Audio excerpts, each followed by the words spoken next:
অসম চৰকাৰৰ সিদ্ধান্ত যি সিদ্ধান্ত মতে নাগৰিকসকলক আৰ্মছ লাইসেন্স দিয়া যাব বন্দুক দিয়া যাব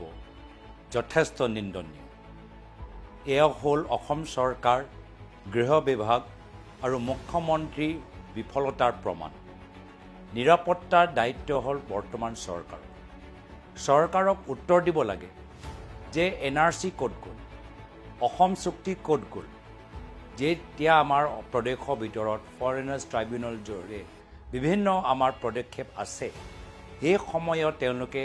বৰ্তমান নাগৰিকসকলক আৰ্মছ লাইসেন্স দিবলৈ কিয় বাধ্য হৈছে এয়া হ'ল বৰ্তমান চৰকাৰৰ ৰাজনীতি আৰু ৰাইজে ভালদৰে বুজি পাইছে এই আৰ্মছ লাইসেন্স নিৰাপত্তাৰ বাবে নহয় এই আৰ্মছ লাইসেন্স বিজেপি আৰএছএছ কৰা মানুহসকলক দিয়া যাব কয়লা বালি সুপাৰী সিন্ডিকেটসকলক দিয়া যাব যাৰ ফলত এইসকলে এটা নিজৰ ব্যক্তিগত আতংক সৃষ্টি কৰিবলৈ মুখ্যমন্ত্ৰীৰ পৰা এটা আৰ্মছ লাইসেন্স আৰু বন্দুক পাব ইতিমধ্যে সুপ্ৰিম কোৰ্টৰ পৰা ৰায় আহিছে